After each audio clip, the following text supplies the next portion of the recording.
Nous sommes des êtres spirituels venus vivre une expérience humaine, des âmes aventureuses qui ont fait le choix audacieux de prendre un billet pour la Terre. Le truc, c'est qu'on nous largue ici sans GPS ni itinéraire détaillé. La destination de notre âme n'est malheureusement pas répertoriée dans Google Maps. Je suis Mélissa Gassir, tarologue fascinée par notre monde intérieur, addicte à l'introspection et à l'expansion de conscience. Je te propose de te guider dans le grand voyage de ton âme.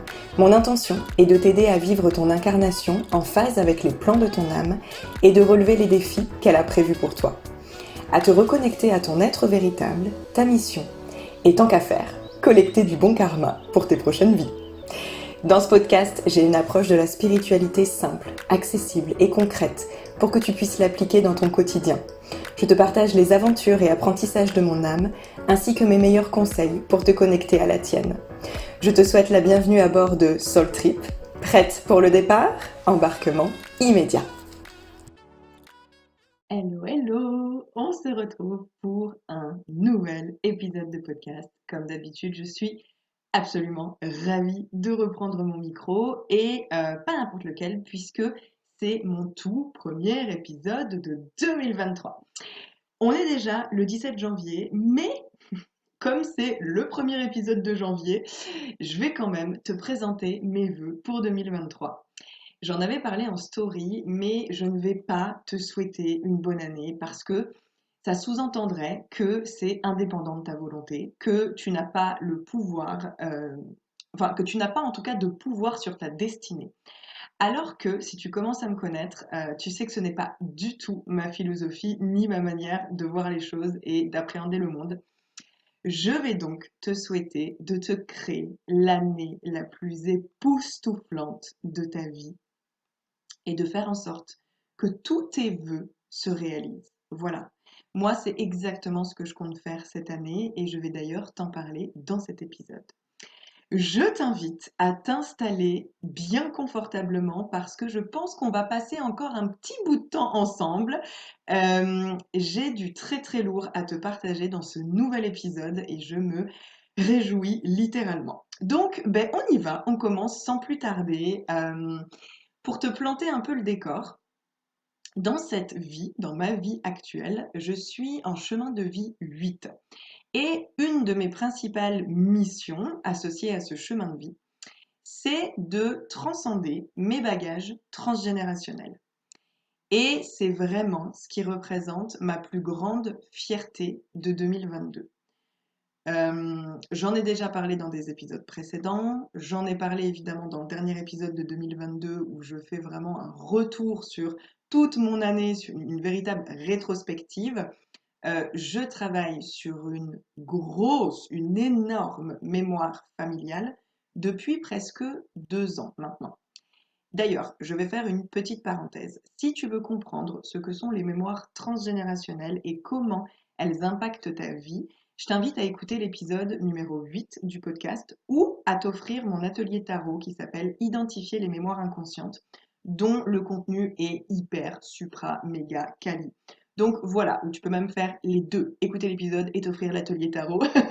Bref, peu importe, et tu sauras, alors absolument tout, ce serait un peu prétentieux de dire ça, mais tu sauras énormément de choses sur le sujet puisque je te partage absolument toutes mes connaissances et que c'est un sujet qui me passionne au plus haut point.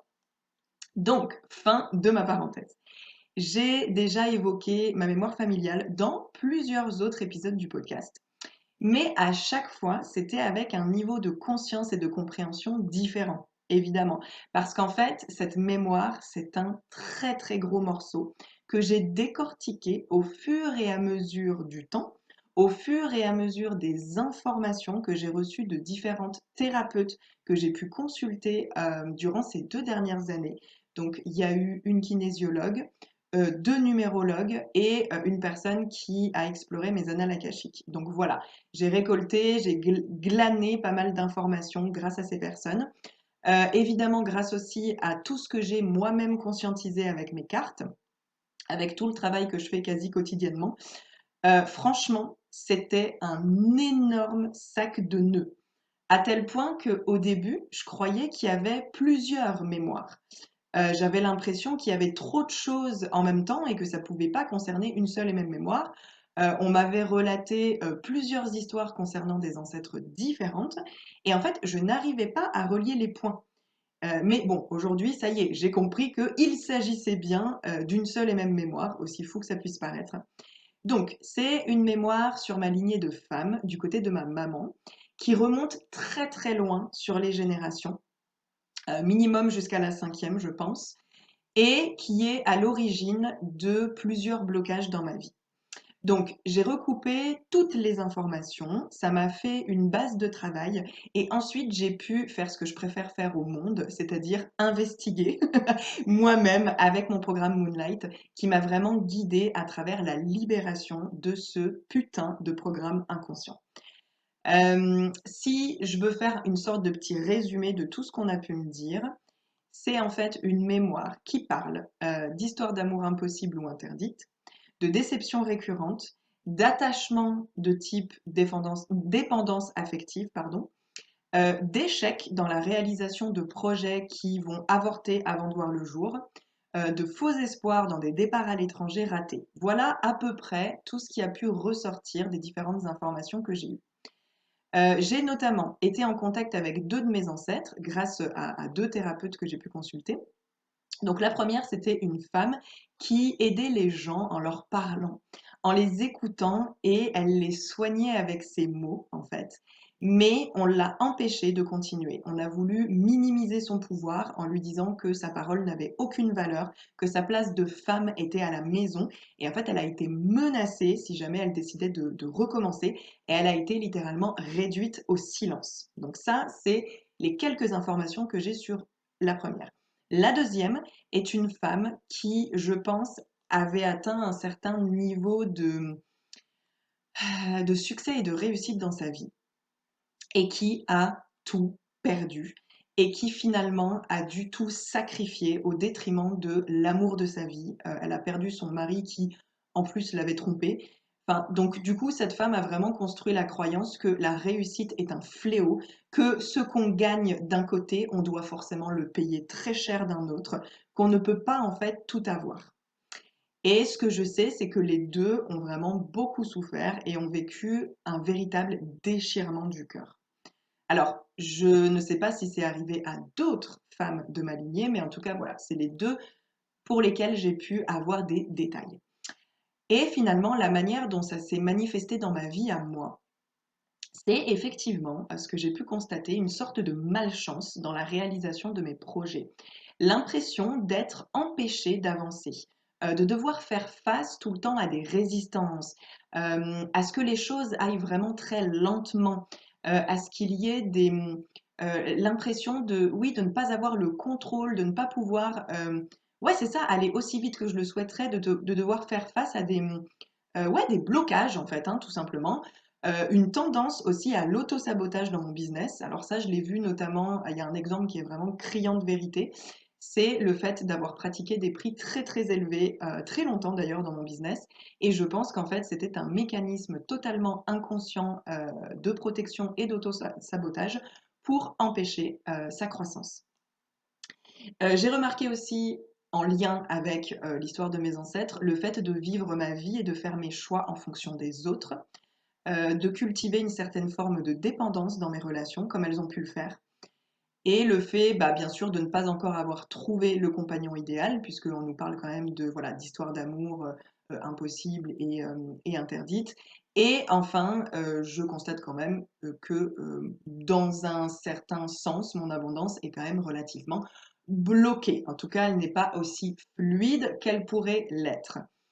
Voilà, donc comme tu peux le constater, cette mémoire, elle prend quand même pas mal de place dans ma vie, sous différents aspects, donc c'est merveilleux, mes ancêtres m'ont bien gâtée. Alors bon, évidemment, je plaisante, je tiens à préciser que ces blocages sont des mécanismes de protection qui sont totalement bienveillants de leur part dans le but de me préserver. J'y reviendrai plus tard de manière plus détaillée, mais de manière générale, sache qu'une mémoire, même si on a l'impression que c'est un truc qui nous fait chier, qui nous empêche d'avancer dans notre vie, en réalité, c'est quelque chose d'hyper important. C'est un véritable signal, en fait. C'est un véritable message pour nous indiquer littéralement ce qu'il y a à travailler, ce qu'il y a à libérer. Et en fait, si ça se manifestait pas, tout simplement, on passerait notre vie en pilote automatique et on n'aurait pas l'opportunité, parce que pour moi, c'est véritablement une opportunité de pouvoir se transformer et se libérer. Donc, si ces mémoires n'existaient pas, enfin, tout du moins, si elles ne se manifestaient pas et qu'elles ne nous permettaient pas de les identifier, mais tout simplement, on ne pourrait pas travailler dessus. Et simplement, on continuerait de les subir, en fait, toute notre vie durant et toutes nos incarnations durant. Donc, personnellement, je les vois comme une bénédiction. Voilà. Et donc, en fin d'année 2022, là, après un important travail sur ma façon de m'investir et de m'attacher dans mes relations, dans ma façon de m'apporter moi-même ma sécurité affective, ça c'est une chose très importante, je remettais systématiquement ma sécurité entre les mains de mon compagnon. Et également, ce qui en a découlé, c'est la grande décision de partir voyager seule. Et bien, grâce à tout ça, je suis enfin venue à bout de ma mémoire. Je l'ai senti dans mon corps. J'ai reçu énormément de confirmations m'indiquant que j'étais arrivée à la fin d'un très très gros cycle karmique. Et en décembre, j'ai eu une preuve absolument hallucinante. J'ai un papillomavirus depuis 6 ans. La majorité disparaissent beaucoup plus rapidement, mais le mien s'accrochait vraiment, vraiment beaucoup. Il y a 2 ans, j'ai dû subir une conisation parce qu'il était passé à un stade risqué pour ma santé. Donc, on m'a enlevé un bout du col de l'utérus. Et normalement, après ce genre d'intervention, le papilloma disparaît. Mais pas le mien. Non, le mien était toujours là. Et je commençais vraiment à désespérer. Je me faisais suivre de très près. Je faisais des check-ups tous les ans pour suivre son évolution. Et ouais, je commençais vraiment en fait à me demander quelle était la raison de sa présence, puisque pour moi, les mots du corps ont tous un message à nous délivrer. En faisant quelques recherches, j'ai lu que le chakra sacré, donc celui qui est connecté à l'utérus, était lié à l'attachement, au fait de se sentir en sécurité dans le monde et à la capacité à créer des relations saines et équilibrées. Bien sûr, je ne te fais pas de dessin, il est clair que ça ne peut pas être une coïncidence. C'est clairement lié à ce papilloma, j'en suis persuadée, et à cette mémoire.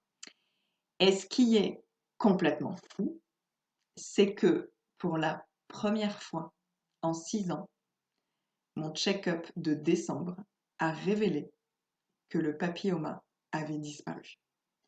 Il a enfin quitté mon corps, ou plutôt, devrais-je dire, je me suis enfin auto-guérie en libérant ma mémoire. J'ai des frissons en te le disant. En fait, j'en revenais pas quand j'ai reçu les résultats. J'avais presque du mal à y croire tellement c'était irréaliste, tellement ce truc avait toujours été là et j'avais l'impression qu'il resterait toujours. Et en fait, de me dire que j'ai le pouvoir de libérer toute ma lignée de femmes, mais qu'en plus, j'ai le pouvoir de guérir mon corps avec le travail que je fais grâce aux cartes, c'est genre vraiment le truc le plus puissant que j'ai vécu. Donc, c'est un partage très intime, mais c'était tellement fort et tellement significatif pour moi que je ne pouvais pas ne pas t'en parler. Donc, clairement, les confirmations que j'ai pu recevoir, là, j'ai la preuve irréfutable que la mémoire est transcendée. C'est vraiment très très clair. Et mon corps même est guéri et libéré. Donc c'est juste complètement dingue. Maintenant que j'ai raconté ma jolie histoire qui se finit bien, il y a un mais. Oui, il y a un mais parce que sinon c'est pas drôle. Il y a en fait un dernier verrou en lien avec cette mémoire qui est vraiment très très subtil et qui me donne du fil à retordre. C'est ce moment où tu viens de trouver le coffre au trésor et en fait, il y a un tout petit cadenas sur la serrure. Bah voilà, ma dernière énigme à élucider avant mon triomphe sur cette mémoire, c'est ce petit cadenas qui me sépare encore de mon trésor. Ce qui veut dire, parce que tu sais que j'aime voir le côté positif, ce qui veut dire qu'une fois qu'elle sera complètement débloquée, ça va être le jackpot dans ma vie. Genre, ça va être les chutes du Niagara de l'abondance. Et je te l'annonce, c'est pour 2023. C'est clairement pour 2023. Je n'ai jamais été aussi proche de la fin. Donc, ce dernier obstacle faisait l'objet de mon dernier cycle Moonlight. Donc, c'était ce sur quoi mes derniers tirages de cartes m'ont fait bosser. Et en fait, ça m'énervait un peu parce que je voyais très bien de quoi les cartes voulaient me parler.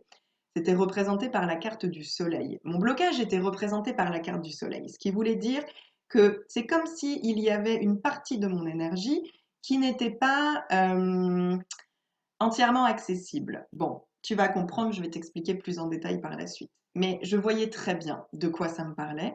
Simplement, je n'arrivais pas, en fait, à mettre le doigt sur ce que c'était exactement. Je sentais bien qu'il y avait un truc qui coinçait, mais quoi?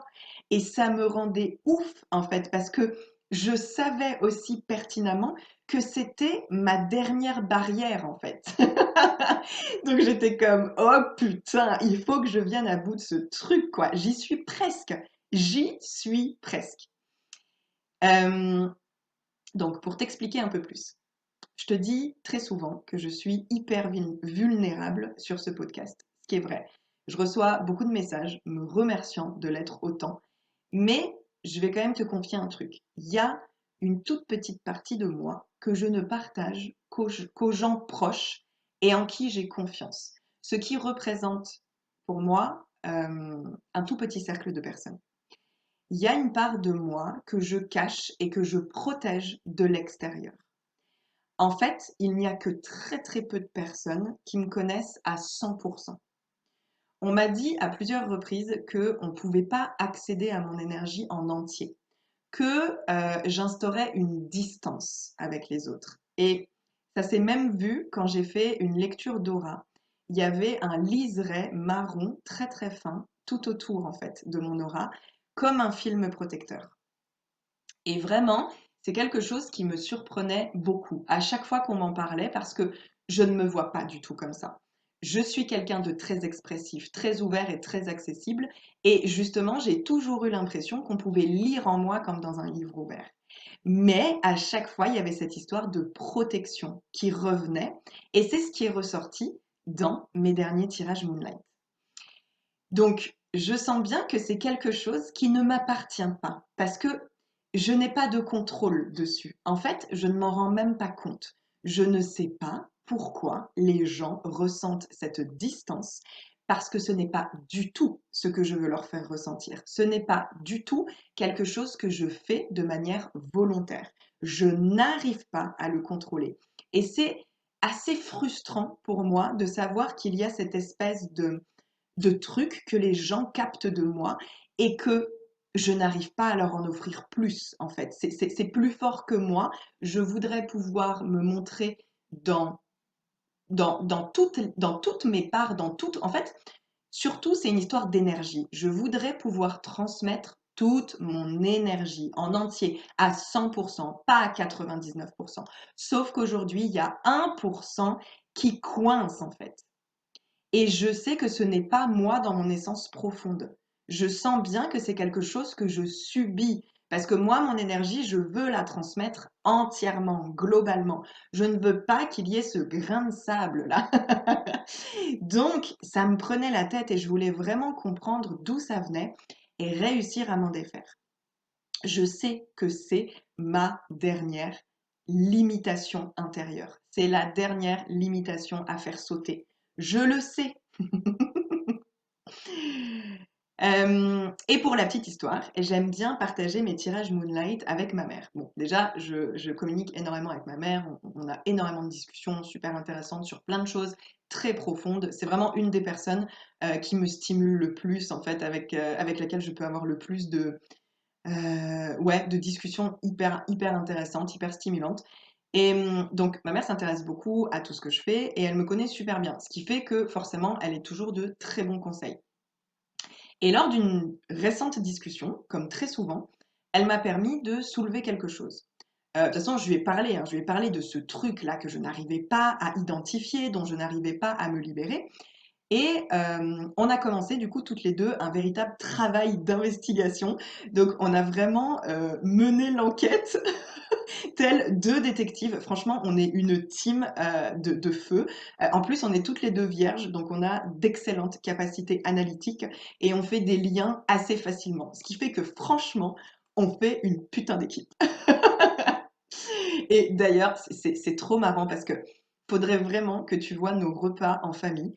En fait, avec ma mère, du coup, on a des conversations super perchées, super loufoques à table. Et mon père, lui, genre, il est là à côté, il mange et il reste totalement imperturbable. Alors que nous, on est en train de parler de vie antérieure, de sorcière, de libération, de mémoire ancestrale. Franchement, c'est énorme. C'est vraiment trop drôle. J'ai vraiment l'image, là, ça me fait mourir de rire à chaque fois. Mais, euh, mais en tout cas, pour être plus sérieuse, je trouve ça tellement beau, en fait, que ma mère puisse m'assister dans ce travail, sachant que la mémoire se situe sur notre lignée.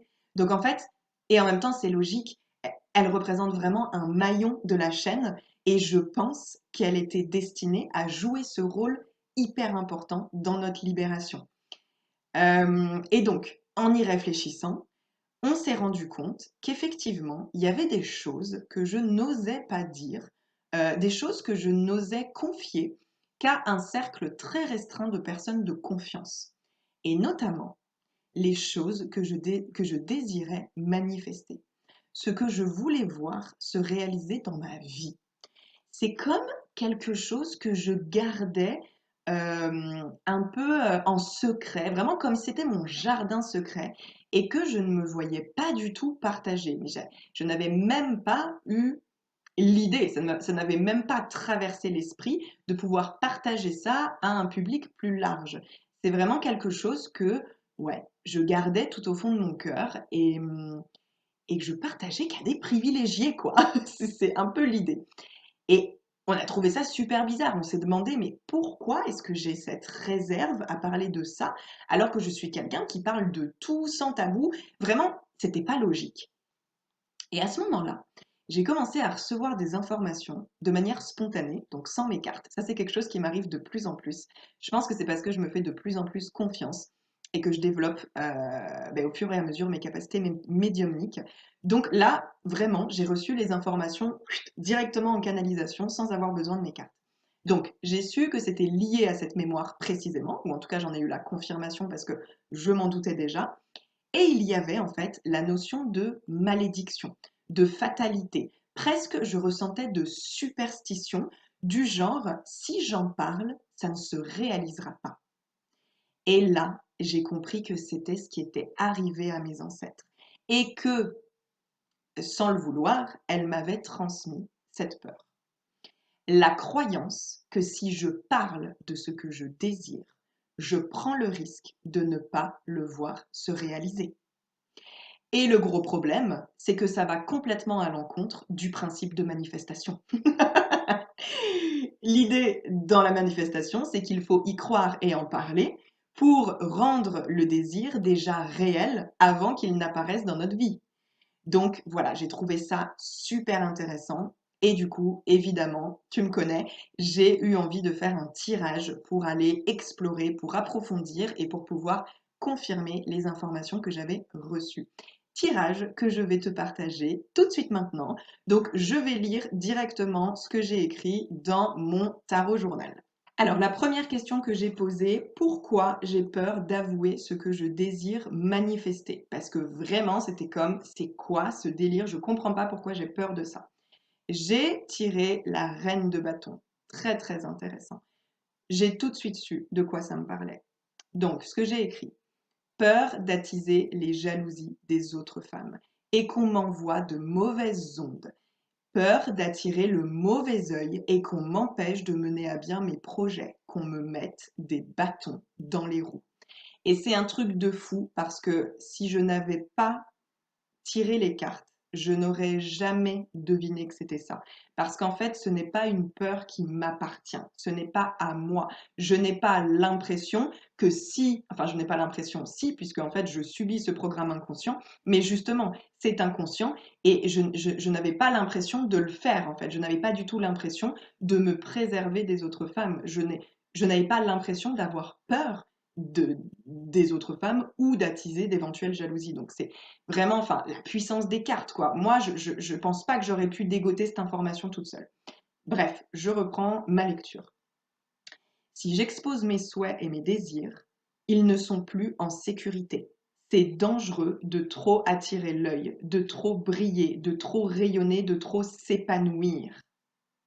Et ça, par contre, tu vois, effectivement, c'est peut-être un truc que je ressens. Je pense que je peux avoir une difficulté à, par exemple, quand je suis sur les réseaux sociaux, à paraître genre trop joyeuse parce que j'ai peur que ce soit too much ou surtout, je ne veux surtout pas me vanter en fait de ce qui m'arrive sur les réseaux sociaux ou de trop exposer mon bonheur aux yeux des autres. Oui, ça c'est vraiment quelque chose effectivement que je ressens consciemment. Mais je pensais pas du tout que la racine du truc, c'était ça, quoi. Je poursuis. J'ai l'impression de devoir me protéger constamment. Peut-être qu'une de mes ancêtres a été trahie par une femme, une amie, qui l'a dénoncée, qui a révélé ce qu'elle faisait ou envisageait de faire par jalousie, et qui du coup a empêché ses plans, en fait, tout simplement. En protégeant mes désirs, je les empêche de se manifester. Donc, déjà, enfin, je te laisse imaginer la prise de conscience de malade, puisque je n'avais pas du tout conscientisé ni envisagé que ça pouvait être pour cette raison-là. J'ai souhaité continuer mon exploration et aller voir d'où vient cette peur. Je voulais aller creuser encore dans l'histoire de mes ancêtres pour vraiment comprendre. Alors, je te le mets dans le mille. La carte qui est ressortie pour l'origine du blocage, c'est évidemment la carte des lignées transgénérationnelles. Bon, aucune surprise, mais au moins j'avais la confirmation. Et ensuite, voilà ce que j'ai écrit. Plusieurs de mes ancêtres étaient mal entourés. Elles fréquentaient des personnes jalouses, mal intentionnées, qui ne voulaient pas leur bonheur, des femmes selon moi. Elles ont toutes fait les frais de ces personnes. Elles ont subi des trahisons qu'elles ont vécues comme de véritables traumatismes. Elles m'ont transmis ce réflexe de protection car elles ont peur que le schéma se répète, que je vive à mon tour ce choc émotionnel intense. Elles veulent m'en préserver. Ce qui crée aujourd'hui dans ma vie un blocage, une impasse qui rend mes tentatives de manifester ce que je désire infructueuses, qui m'empêche d'avancer vers mes rêves parce que je dois les cacher. Ça empêche mon énergie de rayonner librement, de se brancher de manière fluide sur mes désirs. Ça provoque une inaction, une inertie. Une partie de moi est comme voilée, une partie à laquelle on ne peut pas accéder. Je ne la partage qu'aux quelques personnes avec lesquelles je me sens totalement en confiance. Pour toutes les autres, j'éprouve une méfiance inconsciente que je ne contrôle pas. Je n'arrive pas à me lâcher et à être 100% moi-même. Il y a une réserve. J'ai la croyance que mon bonheur dérange et que je suis en insécurité si je suis trop heureuse. Donc là, vraiment, ça me paraît mais d'une logique implacable, c'est-à-dire que ben, c'est tout simplement des trahisons que mes ancêtres ont vécues, vraiment comme des véritables chocs, traumatismes. Et, euh, et donc forcément, qu'est-ce qui a été généré derrière? Une peur, en fait, une peur des autres femmes, une peur d'attiser justement les foudres des autres femmes, d'attiser trop de jalousie, et du coup une, le fait de ne pas s'autoriser à être trop heureuse, à avoir trop de succès, à avoir trop de réussite, à être trop exposée aussi, parce que finalement, quand on s'expose et quand on expose ce qu'on souhaite au plus profond de notre cœur, nos désirs les plus intenses, Et ben dans ce cas-là, on n'est plus en sécurité. Il y a une menace qui vient de l'extérieur. Oh mon Dieu, c'est d'une puissance ces révélations, c'est juste dingue. Donc voilà le fruit de mes recherches. Mais ça y est, il est temps de me libérer entièrement. Je remercie mes ancêtres d'avoir voulu me protéger, mais cette carapace n'est plus nécessaire. J'ai donc décidé de le faire dans cet épisode de podcast. Je me rends compte que le podcast, c'est vraiment un outil thérapeutique pour moi. J'y dépose des choses qui me permettent d'avancer dans ma vie. Comme pour l'épisode 13, je vais ici, en direct, affronter ma peur. Je vais te partager ce que je garde pour moi, précieusement au fond de mon cœur, avec la confiance que je peux le faire en toute sécurité. Donc, voilà ce que je désire manifester pour 2023. Je n'ai rien modifié, c'est ma liste de souhaits, comme je l'ai écrite dans mes notes de téléphone. Ça peut paraître complètement anodin de te partager ça, mais ça l'est pas du tout pour moi. Voilà, ça représente vraiment une peur que mes ancêtres m'ont transmise. Donc, c'est absolument pas anodin et je fais cet effort-là, je prends sur moi, je fais cet effort pour justement tenter de m'en libérer. D'ailleurs, cette liste de souhaits, c'est un exercice que je partage dans le workbook que j'offre et que tu peux télécharger dans les notes de l'épisode si ce n'est pas encore fait. Allez, on y va. Il y en a 20 si je dis pas de bêtises. Donc voici mes 20 souhaits pour 2023. Le numéro 1, évidemment, c'est rencontrer l'amour de ma vie. The only one, mon évidence. Voilà, mot pour mot ce que j'ai écrit. Numéro 2, cultiver des relations saines et équilibrées. Numéro 3, me sentir indépendante et badass, avoir super confiance en moi et m'aimer. Numéro 4, me sentir à l'aise en anglais et pouvoir communiquer avec n'importe quelle personne sur cette terre. Numéro 5, retrouver un corps dans lequel je me sens belle et en forme. Numéro 6, être plus visible et avoir plus de clientes. Numéro 7, vivre très confortablement de mon activité et vendre avec facilité. Numéro 8, assumer qui je suis, être 100% moi-même dans toutes les sphères de ma vie, rayonner de toute ma lumière. Numéro 9, m'apporter l'amour, la sécurité, le bien-être dont j'ai besoin, être en capacité de combler tous mes besoins. Numéro 10, pleurer de gratitude tous les jours, tellement ma vie est extraordinaire. C'est ma préférée celle-ci, clairement. Numéro 11, trouver l'endroit où j'ai envie de m'installer. Numéro 12, pouvoir vivre dans un logement incroyable qui m'inspire par sa beauté. Numéro 13, rencontrer de nouvelles personnes sur la même fréquence que moi. Numéro 14, profiter de mes voyages, m'émerveiller de mes visites et découvertes du monde. Numéro 15, avoir la vie de mes rêves les plus fous. Numéro 16, continuer de m'élever, d'évoluer, de me rapprocher de mon moi magique. Numéro 17, avoir confiance en moi, croire en la magie et aux miracles de ma vie avant qu'ils se produisent.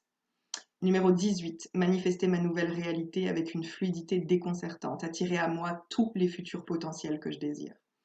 Numéro 19, inspirer encore plus de monde grâce à ce podcast et à tout ce que je partage.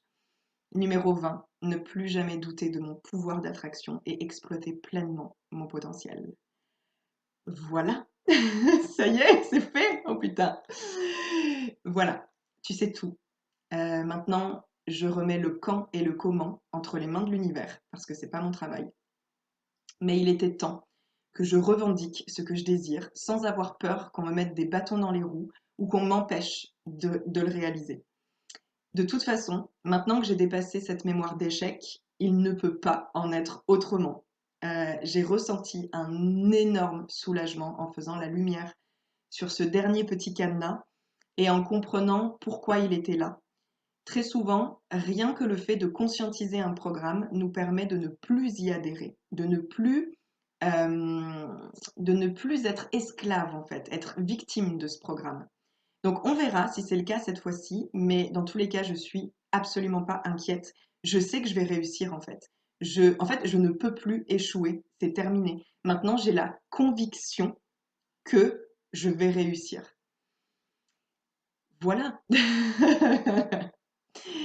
Si le sujet t'intéresse, que tu as envie d'identifier et de bosser sur tes propres programmes inconscients, que ce soit des mémoires familiales, des mémoires karmiques, c'est-à-dire de vie antérieure, ou des croyances héritées de ton enfance, sache que l'atelier tarot identifier tes mémoires inconscientes est une pépite que tu peux te procurer en replay. Donc je te mets le lien dans la description du podcast. Et évidemment, pour réaliser ce travail d'investigation et de libération, je ne peux que te recommander Moonlight, qui m'accompagne depuis des années maintenant et qui me permet de percer les plus grands mystères de mon incarnation.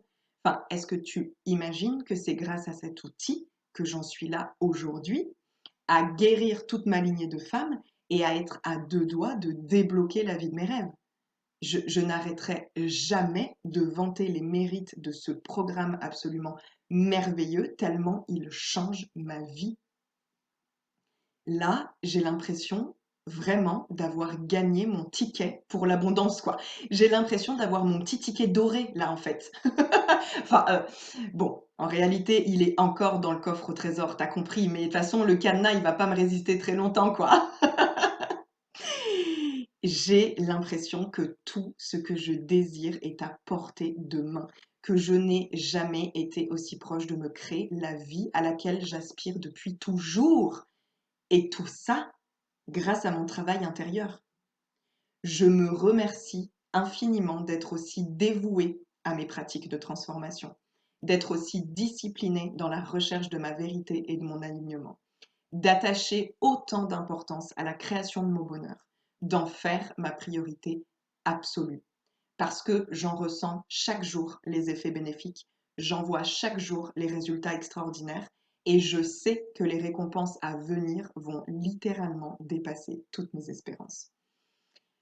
Donc, si tu as envie, toi aussi, de prendre le même chemin que moi, sache que n'importe laquelle de mes offres pourra t'y aider, puisque c'est dans cette intention que je les ai toutes créées, pour te permettre de vivre ta meilleure incarnation, mais de la vivre en conscience, en comprenant en fait ce qui se joue, en allant identifier les blocages pour pouvoir les libérer et en étant en fait connecté à ton âme et à ce qu'elle a prévu pour toi.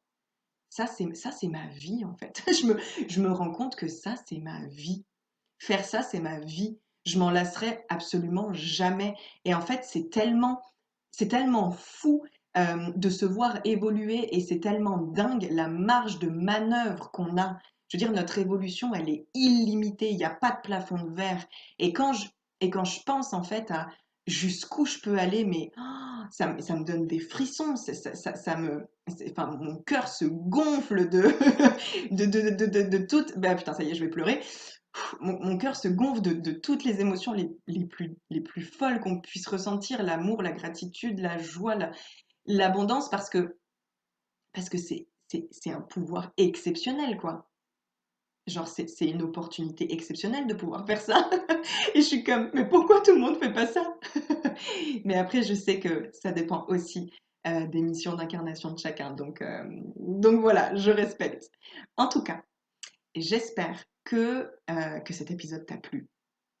J'espère que ça t'a donné toi aussi envie de revendiquer ce que tu as véritablement envie de manifester parce que tu le mérites. En fait, tu en es digne à partir du moment, ok, séquence émotion, le retour, tu en es digne à partir du moment où tu t'incarnes sur cette terre, en fait. C'est aussi simple que ça.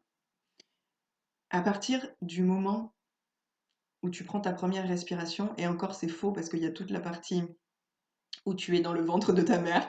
Mais bon, en gros, t'as compris. Je trouve que la phrase au moment où tu prends ta première respiration, elle est belle. Et donc, j'ai envie de faire un peu de poésie. Au moment où tu prends ta première respiration, tu es totalement digne de toute l'abondance possible. Et tu mérites absolument tout ce que tu désires. Parce que à partir du moment où tu l'imagines, c'est que ça existe déjà et c'est que c'est possible pour toi, tout simplement.